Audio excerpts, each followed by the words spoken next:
মাশাআল্লাহ, এই তো ঠান্ডা। তো যদি এখানে কথা শোনা না যায়, কষ্ট হয়, দেখতে চাইলে প্রজেক্টর আছে, প্রজেক্টরের ওইখানে যাও। আছে কোন দিকে? কত দূর হবে? প্যান্ডেলের ডান দিকে প্রজেক্টর আছে। যদি দুই পাশে দুইটা আছে, যাদের দেখে দেখে কথা শুনতে মনে চায়, অডিওতে মন ভরে না, ভিডিও দেখতে মনে চায়, প্রজেক্টর আছে, ওখানে আমি আছি। যাও, আমাকে দেখতে হবে, আরো বড় দেখা যাবে। যাও ওখানে, যে আপনারা যে দেখেন। প্রজেক্টর নিয়েও আবার এই দেশে মারামারি আছে না? মারামারি করবেন না, মারামারি ভালো না। প্রজেক্টরে মহিলারা বক্তাকে দেখে কথা শুনতে পারবে কিনা প্রশ্ন করেছিল আমাকে খুলনায়, শুনছেন না আপনারা? এটা নিয়ে প্রাচ্য পাশ্চাত্য, মিন মাশারিকিল আরদি ইলা মাগারিবিহা, ইস্ট ওয়েস্ট, কোনো ইখতিলাফ নাই যে দেখা যাবে। যাবে। আপনার স্ত্রীকে নিয়ে যখন ডাক্তারের কাছে যান, গাড়িতে যখন বসে থাকেন, উনি ড্রাইভারে দেখে না? আকল খাটান, আকল। দলিল পরে, দলিল পরে, আগে একটু আকল খাটাই। রাস্তা দিয়ে যে আমি যাচ্ছি, আমি বোরকা পরা ঠিকই, কিন্তু এই যে ড্রাইভার, তারা দেখা লাগতেছে না? ডাক্তারের কাছে গেছি, ডাক্তারের দেখা লাগে না? রাস্তা দিয়ে চলতে ফিরতে যতই পর্দা করি, পুরুষদেরকে আমরা দেখি না? নারীদেরকেও দেখা লাগে, দেখা লাগে। এটা নাজায়েজ নয়, এটা বুঝতে হবে, জানতে হবে। জানার কোনো শেষ নাই, জাননেওয়ালার উপরও জাননেওয়ালা আছে। তো এটা নিয়ে আসলে ইখতিলাফের কিছু নাই। ইস্ট ওয়েস্ট, মাশারিকিল আরদি ওয়া মাগারিবিহা, গোটা বিশ্বের সব ফিকহ একাডেমি খোঁজ নিয়ে দেখেন, এটা জায়েজ।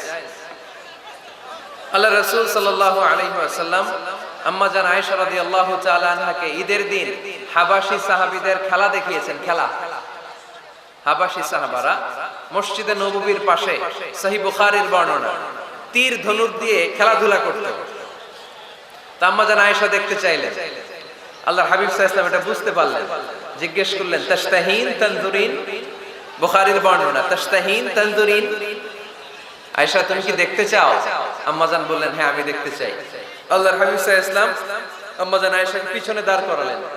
তিনি বর্ণনা করলেন, আকামানি ওয়ারাআহু, আমার পিছনে পিছনে আমাকে তিনি দাঁড় করালেন। খাদ্দি মা আখাদ্দি, আমার গাল রাসূলের গালের সাথে লেগে গেল। আমি প্রাণ ভরে হাবাশি সাহাবাদের খেলা দেখলাম সরাসরি।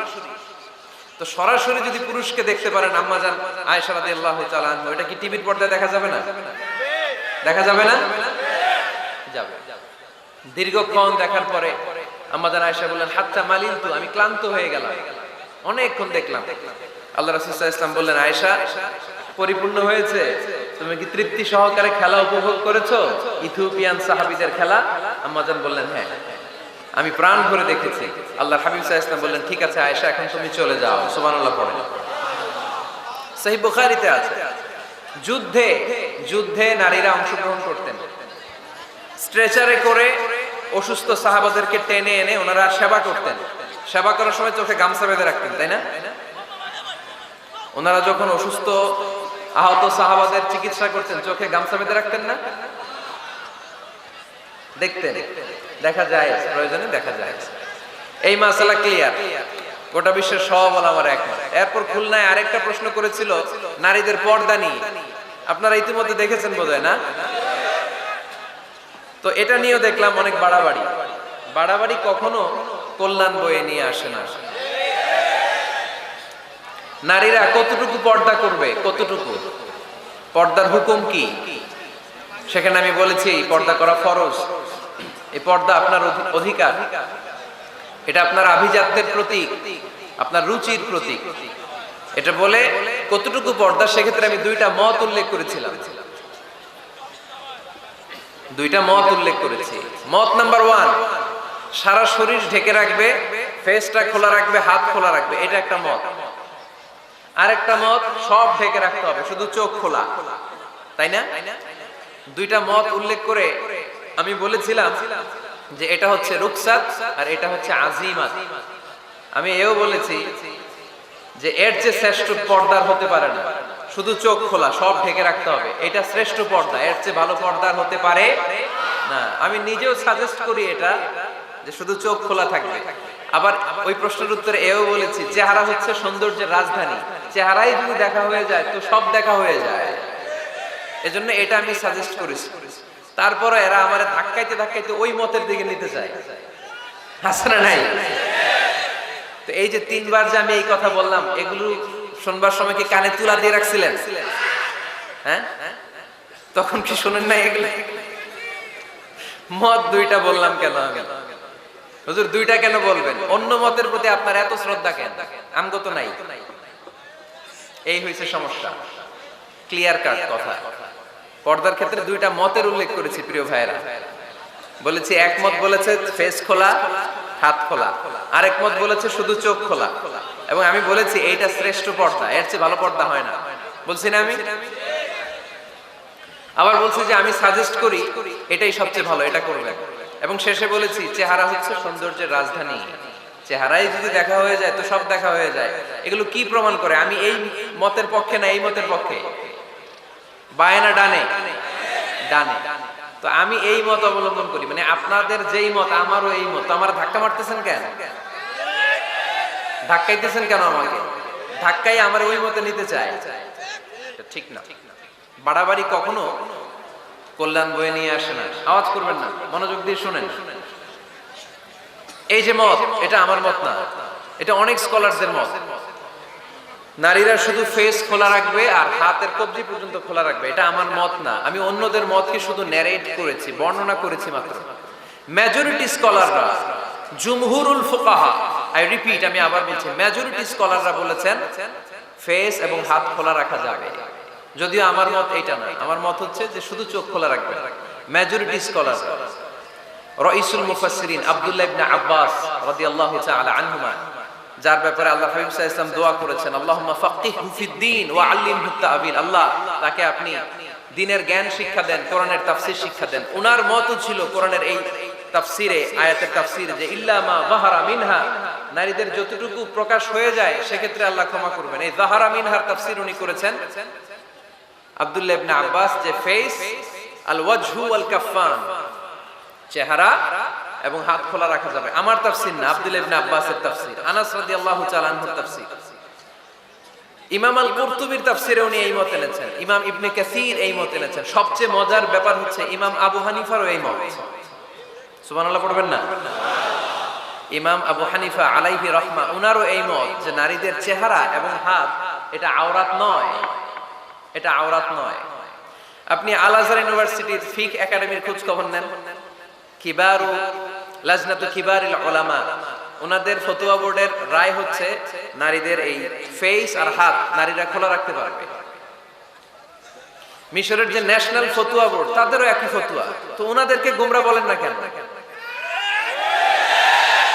গোমরার ফতোয়া শুধু মিজানুর রহমান আজহারির জন্য? ওনাদেরকে গোমরা বলেন না কেন? ইমাম আল আযম, আমাদের মাযহাবের ইমাম, ইমাম আবু হানিফাকে গোমরা বলেন না কেন? ফতোয়াকে শুধু আমার জন্য? ইমাম আবু হানিফা কেন এই মত নিয়েছেন? ওনারও দলিল আছে, আমি জাস্ট মতের উল্লেখ করেছি। এটা জায়েজ কেন? কারণ একদল স্কলার এটাকে জায়েজ বলেছেন, তাদেরও দলিল আছে, এই জন্য জায়েজ। বাট আমার মত তো এটা, আমার মত তো এটা। ভিন্ন মতকে শ্রদ্ধা করতে শিখুন। ইমাম আল আযম কিসের ভিত্তিতে বলেছেন যে ফেস খোলা রাখা যাবে? আমি সতরের ওয়াজ করতেছি না, সতর না, আওরাত নিয়ে কথা বলতেছি। ইমাম আল আযম বলেছেন নারীদের চেহারা আর হাতের কবজি পর্যন্ত এটা আওরাত নয়। উনি দলিল নিয়েছেন সুনানে আবু দাউদের হাদিস।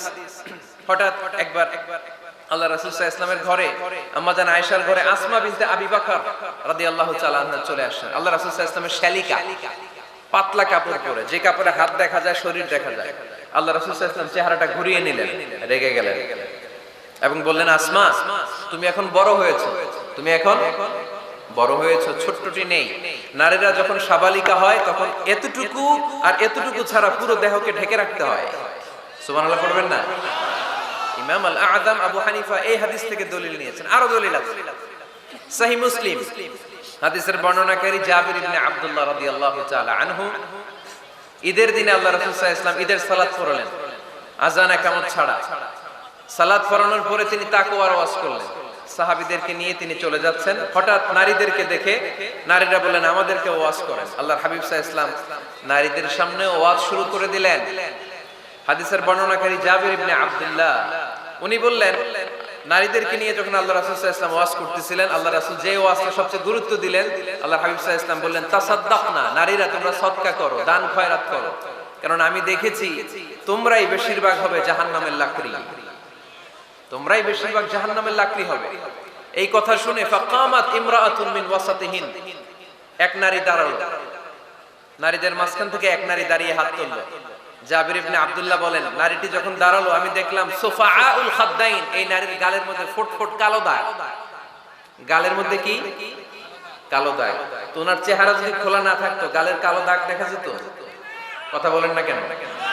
এই দলিলগুলোর আলোকে ইমাম আল আযম আবু হানিফা রাহিমাহুল্লাহ উনি মত প্রকাশ করেছেন জরুরি প্রয়োজনে এই ফেস খোলা রাখা যায়। সহিহ বুখারীর আরেকটা হাদিস শুনেন, বর্ণনাকারী আব্দুল্লাহ ইবনে আব্বাস রাদিয়াল্লাহু তাআলা আনহু, হজের দিন আল্লাহ রাসূল সাল্লাল্লাহু আলাইহি সাল্লাম উটের উপরে বসা, পেছনে চাচাতো ভাই ফদল ইবনে আব্বাস। ইয়ামুন নাহারে এক নারী আসলেন, সুন্দরী নারী, রূপবতী, অসাধারণ সুন্দরী নারী। এসে বললেন, ইয়া রাসূলুল্লাহ আমার একটা প্রশ্ন আছে। এই নারী এতই সুন্দরী ছিল, ফদল ইবনে আব্বাস বারবার নারীর দিকে তাকাতে লাগলেন।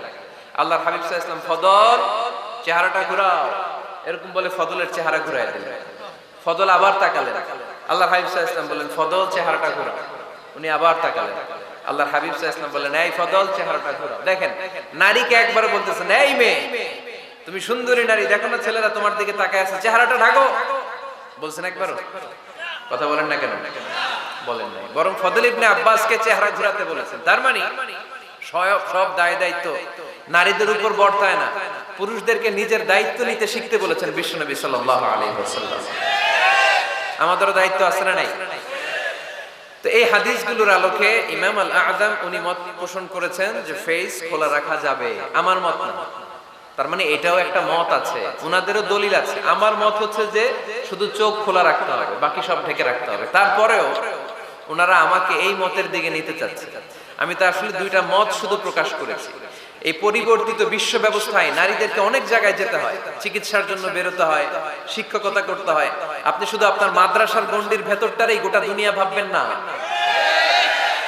পেন্টাগনে আমাদের মুসলিম নারীরা চাকরি করে, আমেরিকার মিলিটারি ফোর্সে আমার মুসলিম বোনেরা চাকরি করে, ইংল্যান্ডে, এখানে তো অনেক ইংল্যান্ডের ভাইয়েরা আছে, ওনারা জানবেন, ইংল্যান্ডের পুলিশ সেকশনে আমার মুসলিম বোনেরা চাকরি করে। নানা কারণে ওনাদের পক্ষে ফেস ঢেকে রাখা সম্ভব হয় না, ফলে ওনারা এই মতের আলোকে রুখসাতের উপর আমল করার সুযোগ পায়, ঠিক কিনা? তার মানে এটাও একটা মত আছে, এটাও একটা মত আছে, ওনারা রুখসাতের উপর আমল করে। বাট আমার মত হচ্ছে না, আজিমতটা উত্তম, এটা শ্রেষ্ঠ পর্দা, কারণ চেহারায় যদি দেখে ফেলে সবই দেখে ফেলে। তো আমার মত এইটা, তারপরও আমাকে এই মতের প্রবক্তা বানাতে চায়, এরকম আছে না নাই? বাড়াবাড়ি করবেন না, বাড়াবাড়ি কখনো ভালো ফল বয়ে নিয়ে আসে না, আওয়াজ করে বলতে হবে, ঠিক কিনা? আল্লাহ আমাদের সবাইকে মধ্যম পন্থা অবলম্বনের তৌফিক দান করো। কারো ব্যাপারে সমালোচনা করলেও যেন আমরা ইনসাফের সাথে সমালোচনা করতে পারি। আল্লাহ তুমি তৌফিক দাও, আমাদেরকে সব সময় হকের পক্ষে থাকার তৌফিক দান করো। আরো আওয়াজ করে পড়বো আমিন।